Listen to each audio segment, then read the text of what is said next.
Cerita Silat Online Channel mempersembahkan serial Pendekar Raja Wali Sakti, episode Manusia Beracun, bagian 8. Sementara itu, tidak jauh dari lembah mayat, tampak serombongan prajurit yang dipimpin Danupaksi dan Cempaka bergerak menuju lembah yang mengandung hawa busuk itu. Mereka bergerak hati-hati dan penuh kewaspadaan. Terlebih lagi setelah memasuki daerah yang belum pernah dipijak manusia sebelumnya, dan terkenal akan ular berbisanya. Tapi tiba-tiba saja mereka dikejutkan sebuah bayangan biru yang berkelebat menghadang. Tahu-tahu di depan mereka sudah berdiri seorang gadis cantik mengenakan baju biru ketat dengan sebuah kipas terbuka di depan dada. Danupaksi dan Cempaka kenal, siapa gadis itu? Kak Pandan, seru Cempaka seraya bergegas melompat turun dari punggung kudanya. Danupaksi juga bergegas turun dari kudanya. Diperintahkan para prajuritnya untuk tetap berwaspada. Mereka menghampiri Pandan Wangi yang sudah melipat kembali kipas baja putihnya, dan menyelipkan di pinggang. "Kalian mau kemana?" tanya Pandan Wangi. "Ke lembah mayat," sahut Danupaksi.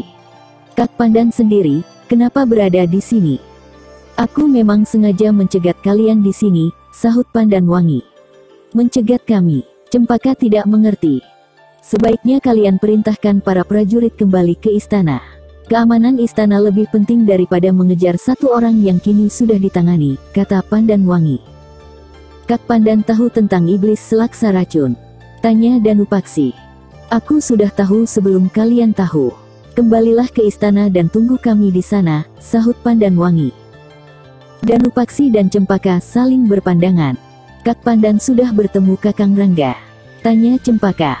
"Sudah," sahut Pandan Wangi tersenyum. "Oh, di mana sekarang?" tanya Cempaka lagi. Hatinya memang sudah demikian rindu ingin segera bertemu kakak tirinya itu. "Ada," sahut Pandan Wangi. "Sekarang Kakang Rangga sedang bertarung melawan iblis selaksa racun di lembah mayat." "Apa?" Danupaksi dan Cempaka benar-benar terkejut mendengarnya. Sungguh tidak disangka kalau Rangga kini sedang bertarung melawan orang yang seluruh tubuhnya mengandung racun dahsyat dan sangat mematikan itu. Terlihat jelas pada raut wajah mereka, kecemasan yang amat sangat. "Kita harus membantunya, Kak Pandan," kata Cempaka. "Tidak ada yang bisa kita lakukan, Cempaka. Kakang Rangga sudah dibantu Putri Raja Wali Hitam. Aku yakin mereka berdua mampu menghadapi manusia beracun itu," tegas Pandan Wangi mantap. "Putri Raja Wali Hitam, siapa dia?" tanya Danupaksi. Bagi para pembaca yang mau tahu lebih jauh tentang Putri Raja Wali Hitam, silakan baca serial Pendekar Raja Wali Sakti dalam episode Sepasang Raja Wali. "Aku sendiri belum begitu tahu persis, tapi ilmu kepandaiannya tinggi sekali. Bahkan tampaknya sudah mengenal dekat dengan Kakang Rangga. Demikian juga sebaliknya, Kakang Rangga seperti sudah lama mengenal Putri Rajawati Hitam," Pandan Wangi mencoba-coba menjelaskan. Cempaka memandangi Pandan Wangi dalam-dalam. Sesama wanita, bisa dirasakan adanya sesuatu di dalam nada suara Pandan Wangi. Dan Cempaka tahu perasaan apa itu. Sedangkan Pandan Wangi membalikkan tubuhnya seraya menarik napas panjang. Entah kenapa, mendadak saja dirasakan dadanya menjadi sesak. Terbayang kembali peristiwa yang hampir merenggut nyawanya. Dirinya dibuat tidak berdaya oleh si cambuk sakti, dan hampir saja mati.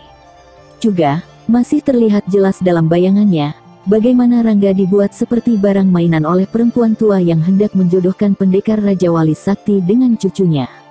Untunglah Rangga disambar oleh seekor burung Raja Wali Hitam pada saat yang kritis sekali.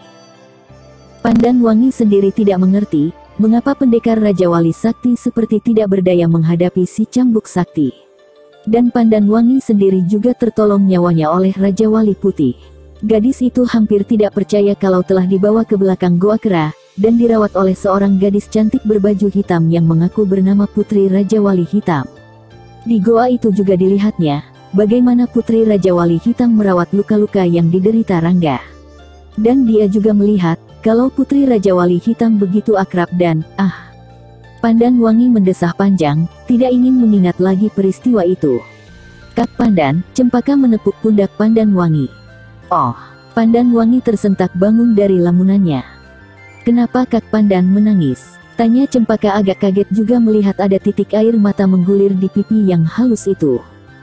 "Oh, tidak." Buru-buru Pandan Wangi menyeka air mata yang tidak terasa menggulir di pipinya. Beberapa kali ditariknya napas panjang, mencoba melonggarkan rongga dadanya yang mendadak terasa sesak. "Kak," lembut suara Cempaka. "Pergilah kalian.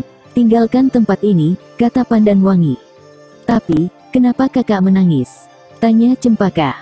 "Tidak apa-apa, Cempaka. Aku hanya mengkhawatirkan Kakang Rangga," sahut Pandan Wangi berusaha tersenyum. "Apakah keadaan Kakang Rangga begitu gawat, Kak?" tanya Cempaka. Pandan Wangi tidak menjawab. Diayunkan kakinya menuju ke lembah mayat yang sudah terlihat di depan. Sementara Cempaka dan Danupaksi saling berpandangan sesaat. "Sebaiknya kau bawa saja para prajurit ke istana, Danupaksi," usul Cempaka. "Kau sendiri." "Aku akan bersama Kak Pandan." Danupaksi segera memerintahkan para prajuritnya untuk kembali ke istana, tapi dia memutuskan untuk tetap tinggal bersama Cempaka. Tak ada para prajurit yang membantah, dan sebenarnya mereka juga enggan datang ke tempat angker itu. Bergegas mereka memutar arah kembali ke istana. Danupaksi menghampiri adik tirinya yang sudah melangkah mengikuti Pandan Wangi. "Apapun yang terjadi, kita harus selalu bersama-sama, Cempaka," tegas Danupaksi setelah bisa mensejajarkan langkahnya di samping gadis itu. Cempaka hanya tersenyum tipis saja. Mereka kemudian mempercepat langkahnya menyusul Pandan Wangi yang sudah berjalan cukup jauh menuju lembah mayat. Mereka bertiga berjalan berdampingan tanpa berkata-kata lagi. Sesekali Cempaka memperhatikan wajah, yang kelihatan tegang dan penuh berbagai macam perasaan, namun rasanya tidak ingin banyak tanya. Cempaka bisa merasakan kalau Pandan Wangi menyimpan api cemburu. Sementara itu pertarungan antara Rangga melawan iblis selaksa racun masih terus berlangsung sengit. Namun terlihat jelas kalau pertarungan itu berjalan kurang menarik, karena Rangga masih juga belum mampu memperpendek jarak dengan lawannya. Beberapa kali pendekar Raja Wali Sakti itu terpental setiap kali mencoba menembus tirai halus yang melindungi iblis selaksa racun. Sedangkan tidak berapa jauh dari tempat pertarungan itu, terlihat Intan Kemuning memperhatikan disertai hati yang penuh kecemasan. Kakinya melangkah mundur, karena daerah sekitar pertarungan mulai terasa dingin. Dan dia tahu kalau daerah itu sudah dipenuhi hawa beracun yang dapat membuat orang mati seketika jika menghirupnya. Intan Kemuning berpaling ketika mendengar suara langkah kaki dari arah belakang. Bergegas Putri Raja Wali Hitam itu melompat menghampiri dan mencegah Pandan Wangi, Cempaka, dan Danupaksi lebih mendekat. "Tetap di sini, Pandan Wangi," kata Intan Kemuning. "Kenapa?" tanya Pandan Wangi yang tidak ingin diatur oleh seorang gadis yang mungkin sebaya dengannya. "Udara beracun semakin menyebar. Terlalu berbahaya bagi," Intan Kemuning memutus kalimatnya. Dipandanginya Cempaka dan Danupaksi. "Mereka adik-adik Rangga," jelas Pandan Wangi memperkenalkan. "Oh, aku sahabat Kakang Rangga. Kalian boleh memanggilku Intan." Intan Kemuning memperkenalkan diri. Cempaka dan Danupaksi juga memperkenalkan diri. Tampak sekali kalau Danupaksi merayapi terus wajah cantik Putri Raja Wali Hitam ini. Dan Intan Kemuning mengetahui hal itu. Buru-buru dialihkan pandangannya pada Pandan Wangi. "Bagaimana keadaanmu?" tanya Intan Kemuning. "Baik, terima kasih atas pertolonganmu," sahut Pandan Wangi tanpa tersenyum sedikit pun. Intan Kemuning mengajak Pandan Wangi menjauh dari Cempaka dan Danupaksi. Sebentar Pandan Wangi memandang kedua adik tiri pendekar Raja Wali Sakti itu, kemudian mengikuti Intan Kemuning. "Kenapa kau bawa mereka ke sini? Terlalu berbahaya, Pandan," tegur Intan Kemuning. "Aku tidak bisa mencegah, Intan. Mereka juga punya hak untuk mempertahankan Karang Setra. Kau kan tahu, kalau iblis selaksa racun ingin menghancurkan Karang Setra hanya karena merasa terusik oleh Kakang Rangga," jawab Pandan Wangi agak ketus. Intan Kemuning mengangkat bahunya. Memang tidak mungkin Pandan Wangi mencegah kedatangan mereka ke tempat ini, meskipun daerah ini sangat berbahaya. Terlebih lagi akibat pertarungan itu hawa beracun memenuhi daerah ini, dan semakin menyebar luas. "Hiya!" Tiba-tiba saja Rangga berteriak keras menggelegar. Seketika itu juga tubuhnya melenting tinggi ke atas, lalu bagaikan kilat pendekar Raja Wali Sakti itu menukik deras sambil mencabut pedang pusakanya. Saat itu juga cahaya biru berkilau menyemburat menerangi daerah lembah mayat ini. Wut, wut, 2 kali pedang Rangga dikebutkan kuat-kuat, lalu dengan cepat ditusukkan ujungnya tepat mengarah ke ubun-ubun kepala iblis selaksa racun. Kia! Cepat sekali iblis selaksa racun menjatuhkan dirinya dan bergulingan di tanah, menghindari ujung pedang pendekar Raja Wali Sakti yang mengancam ubun-ubun kepalanya. Namun belum juga sempat bangkit berdiri, Rangga sudah menerjang kembali sambil mengebutkan pedangnya beberapa kali. Dengan mempergunakan jurus pedang pemecah sukma, pendekar Raja Wali Sakti mencoba membuka pertahanan iblis selaksa racun yang begitu kokoh. Keparat, geram iblis selaksa racun sambil berlompatan, menghindari tebasan-tebasan pedang Rangga yang begitu cepat. "Awas kaki!" seru Rangga tiba-tiba. "Wut!" Cepat sekali Rangga mengibaskan pedangnya ke arah kaki. Iblis selaksa racun terperanjat. Ternyata pedang itu mampu menembus tabir yang membentengi tubuhnya. Buru-buru dia melompat ke atas, menghindari tebasan pedang yang memancarkan cahaya biru itu.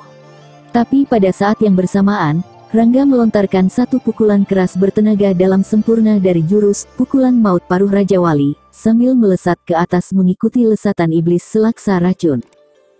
Des! Ah! Iblis selaksa racun memekik keras tertahan. Hantaman jurus pukulan maut paruh Raja Wali, tingkat terakhir itu mendarat telak di dada iblis selaksa racun. Jurus yang sangat dahsyat dan mengandung hawa panas luar biasa itu membuat tubuh iblis selaksa racun terpental beberapa tombak ke belakang. Beberapa kali iblis selaksa racun bergulingan di tanah. Pada saat itu, pedang Rangga sudah melintang di depan dada, sedangkan kedua kakinya berpijak merentang agak tertekuk di tanah. Digosoknya mata pedang dengan telapak tangan kirinya.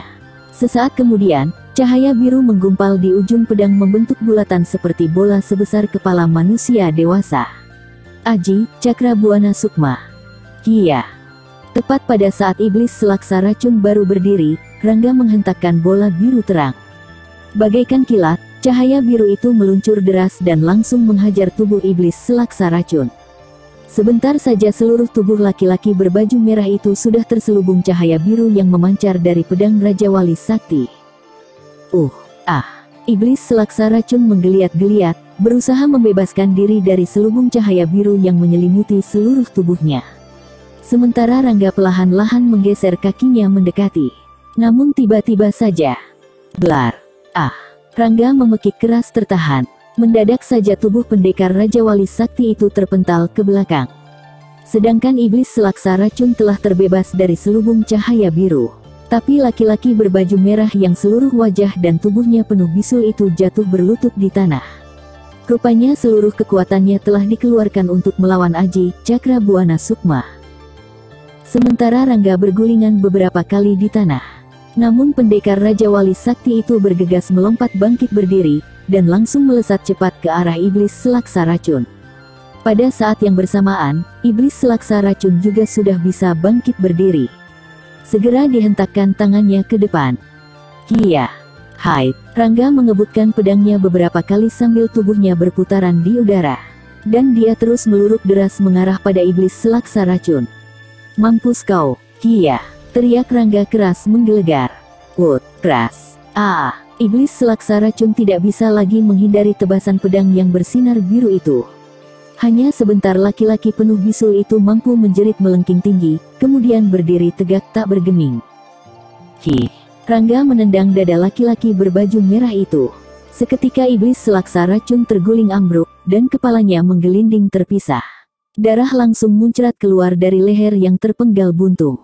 Rangga menarik napas panjang dan memasukkan kembali pedang Raja Wali Sakti ke dalam warangkanya di balik punggung. Dia berbalik begitu mendengar suara-suara langkah kaki menghampiri. "Jangan dekat!" seru Rangga keras begitu melihat Cempaka dan Danupaksi mendekati. Kedua adik tiri pendekar Raja Wali Sakti itu berhenti melangkah seketika. Pandan Wangi bergegas menghampiri Cempaka dan Danupaksi, lalu membawa mereka menjauh. Tentu saja kedua adik tiri Rangga itu jadi kebingungan, tapi akhirnya mundur juga menjauh. "Pandan, bawa mereka pulang," tegas Rangga. "Kakang," agak tersendat suara Cempaka. "Jangan membantah, Cempaka," bentak Rangga. Rangga mengambil sulur pohon yang kuat dan cukup besar, kemudian bersiul keras melengking tinggi. Tak berapa lama kemudian dari angkasa meluruk seekor burung Raja Wali putih raksasa. Dengan mengerahkan tenaga dalam, pendekar Raja Wali Sakti itu melemparkan sulur kayu itu, dan cakar Raja Wali putih pun langsung menangkapnya. "Cepat, Raja Wali!" Seru Rangga keras. Kragehaka. Cepat sekali burung Raja Wali raksasa itu melesat ke angkasa membawa Rangga yang tergantung berpegangan pada sulur kayu.